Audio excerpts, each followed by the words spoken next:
வந்து நான் தான் எல்லாமே செஞ்சேன், இதுக்கும் அவருக்கும் எந்த சம்மந்தமும் இல்லை அப்படின்னு சொல்லிட்டு போராட்டம் நடத்திட்டு இருக்காங்க. எல்லாருமே கல்லை தூக்கி அடிக்கிறாங்க. நீ தான் இதெல்லாம் பண்ணியா அப்படின்னு சொல்லிட்டு உடனே இதெல்லாம் பார்க்குற ராகவ் ஏன் அபி இப்படிலாம் பண்ணுற அப்படின்றாரு. நீ முதல்ல வீட்டுக்கு போய் எல்லாரையும் கூட்டிட்டு அப்படின்னு சொல்லிடுறாரு. ஆனால் நான் வீட்டுக்கு போக மாட்டேன், உங்களை வந்து வெளியே கொண்டு வராமல் என்னால் இருக்கவே முடியாது அப்படின்னு சொல்லிட்டு அபி முடிவு எடுக்கிறாங்க. ஆகாஷ் கிட்ட அபி வந்து ஒரு ஐடியா கொடுக்குறாங்க. எப்படியாவது மித்ரை நம்ம வந்து போய் பார்க்கணும் அப்படின்னு சொல்லிட்டு போகிறாங்க. பார்த்தா மித்ரன் வந்து தப்பிச்சு போகிறதுக்காக வந்து என்ன பண்ணுறாரு, வண்டியில் வந்து போயிட்டுருக்காரு.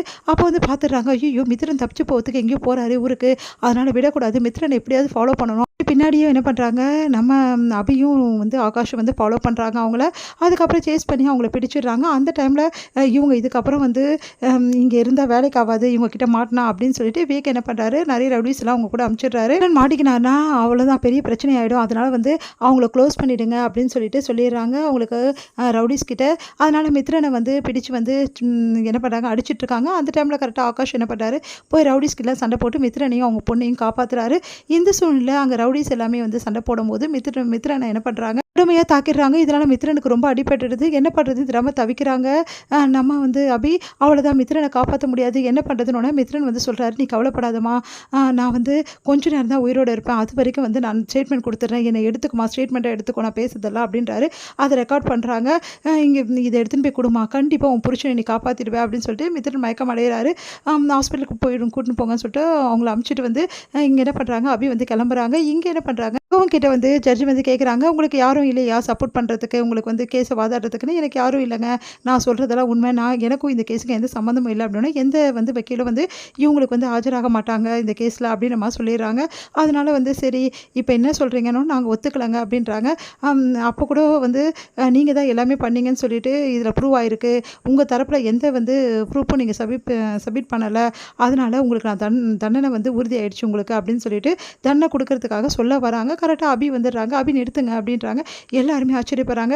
முதல்ல இதை போட்டு பாருங்கள் அப்படின்னு சொல்லிட்டு கொடுக்குறாங்க. பார்த்தா மித்ரன் வந்து இந்த மாதிரி சொல்கிறாரு, இதுக்கும் வந்து ராகவ் தம்பிக்கும் எந்த சம்மந்தமும் கிடையாது, ராகவ் சார் நான் வேணும்னே தான் மாட்டி விட்டோம், இதுக்கெல்லாம் காரணம் விவேக் தான் பின்னாடி இருந்து இதெல்லாம் பண்ணார், தொழில் ரீதியாக அவருக்கும் இவருக்கும் போட்டி இருந்தது, அதனால் இவரை காலி பண்ணோம் தொழில் ரீதியில் அப்படின்னு சொல்லிட்டு இந்த மாதிரி வேலையெல்லாம் பண்ணியிருக்காரு, என்னை யூஸ் பண்ணிக்கிட்டாரு, நான் தாங்க எடுத்துன்னு போயிட்டு அவங்களுக்கு ஆர்டர் கொடுத்தேன் அப்படின்ற எல்லா விஷயத்தையும் வந்து அது சொல்லியிருக்காரு.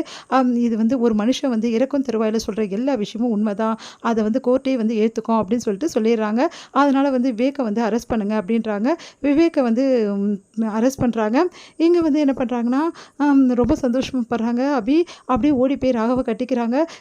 உடனே வந்து ராகவ் வந்து நிம்மதி அடைகிறாரு. எல்லாருமே சந்தோஷப்படுறாங்க. ராகவ் ரிலீஸ் பண்ணிடுறாங்க கோர்ட்டில். இந்த மாதிரி ராகவ் மேலே எந்த தப்புமே இல்லை, யாரோ வந்து வேணும்னே வந்து தொழில் ரீதியாக ராகவ் மாட்டி விட்டுருக்காங்க, இந்த குடும்பத்து பேரில் இருந்த எல்லாமே வந்து நாங்கள் விளக்குறோம் எல்லா கேஸையுமே, அதே மாதிரி உங்கள் குடும்ப சொத்துக்கள் எல்லாமே முடக்கப்பட்டதெல்லாம் ரிலீஸ் பண்ணுறோம் அப்படின்னு சொல்லிட்டு சொல்கிறாங்க. இதை கேட்டு அபி எல்லாருமே சந்தோஷப்பட்டு இருக்காங்க. இங்கே அபிக்கு வந்து ராகவ் வந்து தேங்க்ஸ் சொல்கிறாரு. தேங்க்ஸ் அபி அப்படின்னு சொல்கிறாரு. பரவாயில்ல ராக்கி பாய், நீங்கள் வெளியே வந்தால் தான் எனக்கு சந்தோஷம், வேறு எதுவுமே கிடையாது அப்படின்றாரு. பரவாயில்ல அபி, இந்த அளவு போராட்டம் பண்ணி உன் புருஷனை வெளியே கொண்டு வந்துட்டியே அப்படின்னு சொல்லிட்டு பாராட்டுறாங்க நம்ம வந்து பாட்டி. உடனே வந்து ராக்கி பாய் வெளியே இருந்தால் தான் நல்லா இருப்பார், அவர் எப்படி நான் உள்ளே விடுவேன், நானே இப்போ கொஞ்சம் லேட் பண்ணிட்டேன், ராக்கி பாயை இங்கே வரவே விடக்கூடாதுன்னு நினச்சேன், ஆனால் இங்கே கூட்டிகிட்டு வந்துட்டாங்க, எப்படியும் இங்கே வந்து கேஸை முடிச்சுட்டு தான் வேலை பார்ப்பாங்க, இங்கே வர வச்சுருவாங்க கோர்ட்டுக்கு எப்படியும் அப்படின்றாங்க. ரொம்ப சந்தோஷமடைகிறாங்க. ராக்கி பாய் என்னாச்சு உங்களுக்கு அப்படின்னோடனே அப்படியே மயக்கம் அடைகிறாரு. ஒன்று ஓடி போயிரு ராகவை வந்து பிடிக்கிறாங்க. உங்களுக்கு ஒன்றும் இல்லை, கவலைப்படாதீங்க, நான் இருக்கேன் அப்படின்றாங்க. நிம்மதி அடைகிறார் ராகவ். சாரி அபி, நான் உன்னை தப்பாக புரிஞ்சுக்கிட்டு உன்னை ரொம்ப திட்டேன்ல அப்படின்னோடனே பரவாயில்ல, நீங்கள் திட்டுறதுனா புதுசாக நான் எனக்கு அப்படின்றாங்க. எல்லோரும் சிரிக்கிறாங்க. இதையெல்லாம் பார்க்கும்போது அப்படியே வயிறாக எரியுது. முரளியால் தாங்கிக்கவே முடியல.